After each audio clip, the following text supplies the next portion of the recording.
Good afternoon. It's only 12:08. The Secretary General, as you know, is traveling. As we told you yesterday, he'll be arriving shortly in Uganda, where over the weekend he will participate in two summits. One, the Non-Aligned Movement Summit, and the other one, the Group of 77 plus China Summit. We will be sharing all of that information, the speeches with you, hopefully later today ahead of time. The Secretary General is also expected to have various bilateral meetings, including with the Vice President of Vietnam, Ms. Vo Chan Xuan, and Phillip Isdor Mpango, the Vice President of Tanzania, and President Museveni. We expect of Uganda, the host, and we expect other bilaterals, which we will share with you in due course. Turning to Gaza, I have an update focused on water for drinking and domestic use in Gaza and the fact that it's shrinking every day.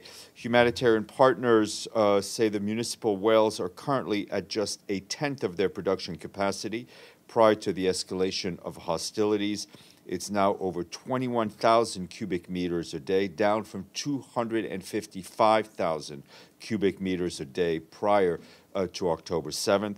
Water from these wells is known to be water from the wells that have to be used is known to be substandard, given that it is very brackish, and it means it is salty. Water from the Israeli-operated lines had been the best source of safe drinking water prior to the hostilities, but at present only one of the three lines, the Bani Said point, is functional, yielding less than half of what would have been available if all the lines had been working. Furthermore, water availability through the short-term desalination plants is currently at just 7% of the pre-crisis capacity.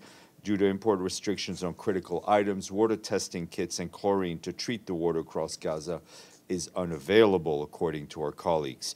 The accumulation of solid and fecal waste, which has been worsened by rains and floods, is also giving rise to severe health and environmental threats. The World Health Organization is already reporting 152,000 cases of diarrhea. More than half of those cases are children under 5 years old. And the inability to do water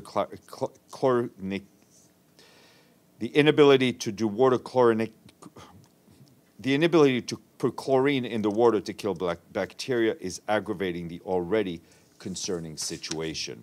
WHO says that on average, 500 people are sharing one toilet, and some shelters have none. More than 2,000 people sometimes have forced to use one single shower.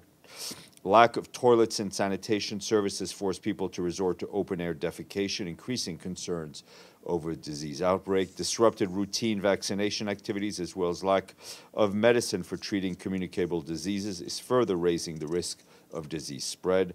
Many people who lack access to health facilities may be going undiagnosed, indicating that the situation could be more severe than what we're able to monitor. Routine surveillance systems are not currently functioning, hampering effective detection, analysis, and response to public health threats.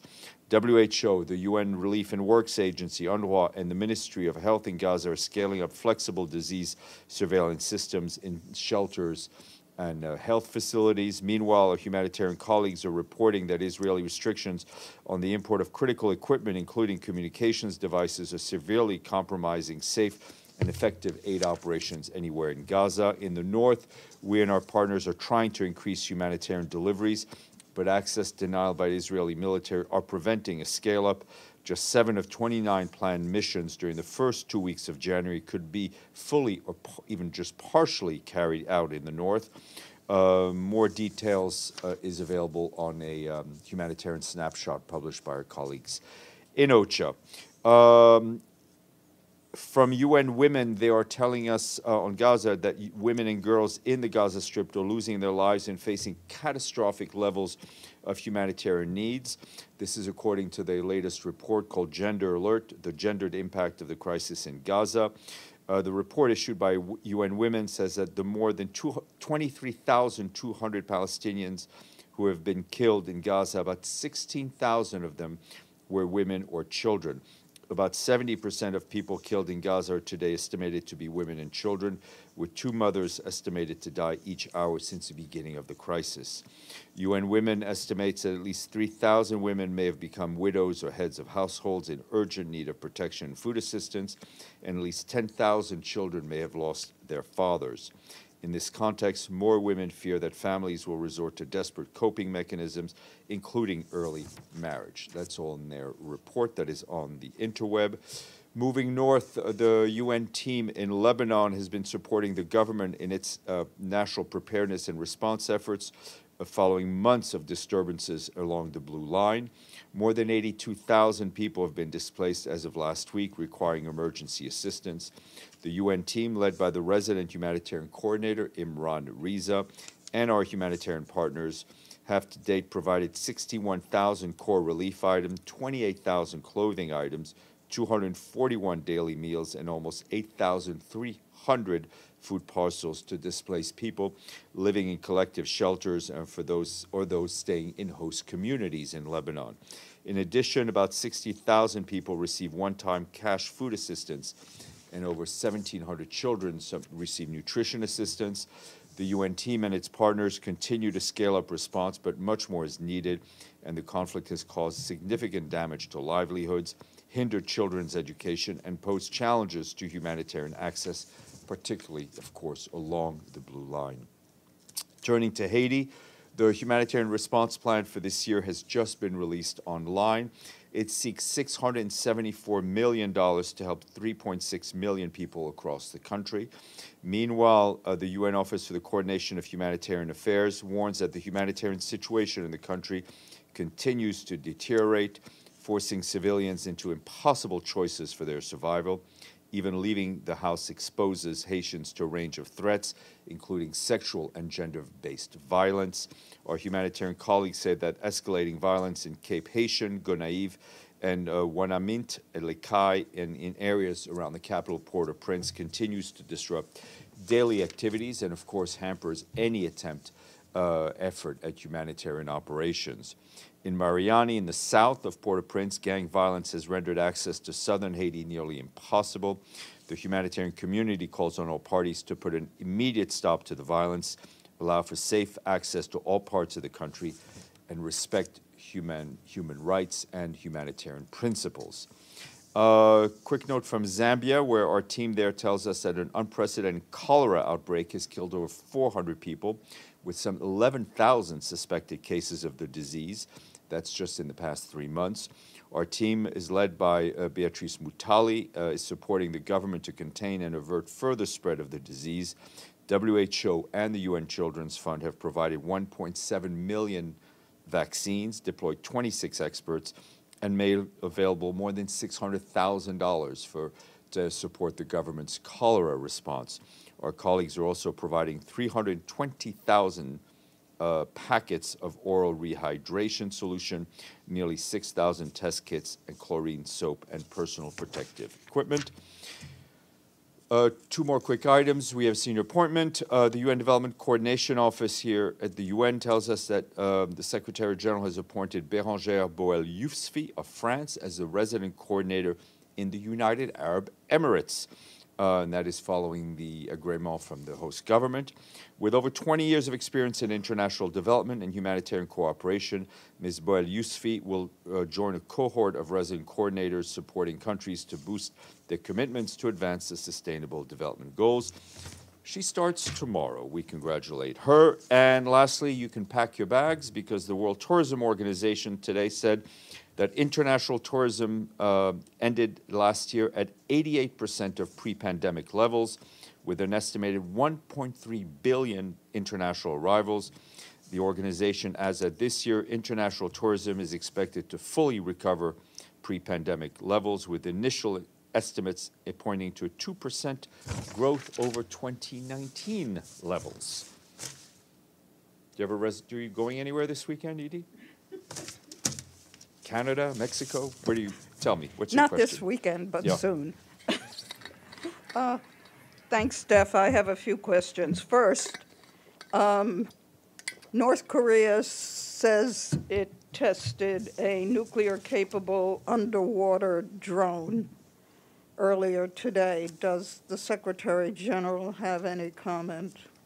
Yes, of course, we have seen this development, and we remain concerned and very concerned about the current situation on the Korean Peninsula. Again, the Secretary General reiterates his call for de-escalation, the full implementation of Security Council resolutions, and for the creation of an environment that's conducive to dialogue and the resumption of talks, of diplomatic talks, which are frankly the only possible path forward. Thanks. Secondly, on water in Gaza. At the beginning of the conflict, Israel said it was cutting water along with food and medicine from Gaza. I think I remember that one pipe may have been restored. Can you tell us what the situation is of the rest? They're not functioning. I don't know. We'll try to find out if they're just have not been turned on from the Israeli side or they're not functioning on the Palestinian side. But I can tell you there's only one water pipe from Israel into Gaza that's currently operational. And one other question, since you mentioned Haiti, what is the status of the deployment of the Kenyan police unit? Well, I mean, I've seen in the press discussions that things are moving forward. That's an issue really between the group of nations that will be providing assistance to Haiti and Haiti. And of course, from our end, the UN's part, in a sense, is this creation of a trust fund, which is moving forward. But on the operational end, it is not a UN secretariat mission, though it does have Security Council blessing. Gabriel. Hello, Steph. Thank you. A couple questions. Number one is apparently a delegation from Hamas was in Moscow meeting with some folks from the foreign ministry there. Is the Secretary General aware of that, and does he support such discussions between these parties in Moscow? I mean, we support discussions that would lead to an immediate humanitarian ceasefire, that would lead to the immediate and unconditional release of hostages. We're not involved in these discussions, but we understand there are diplomatic discussions going on in different places. So no reservations at all? It's not, as I said, there needs to be discussion between interested parties. We just hope that whatever discussions are being had lead to a positive outcome for the people of Gaza and for the people of Israel. Fair enough. Next question is, Mexico and Chile have jointly requested from prosecutors at the ICC to investigate alleged Israeli war crimes. Secretary General aware of this, and does he have any thoughts on it? We've all seen the press reports. The Secretary General is adamant about respecting the independence of the ICC prosecutor from his own office. One more, if I may. Regarding war crimes or potential war crimes, the Secretary General has been very clear many times that he calls on all parties to obey international humanitarian law. He just said it in Davos, that he said that he doesn't want to see, in his words, the trampling of international law. Been very clear on that. Just in the last 48 hours, we've seen a university in Gaza be imploded to the ground. This is video that's out there. It's no secret. Today, Al Jazeera is airing a story that shows troubling video of Palestinian men clearly shot through their back with eyewitness testimony.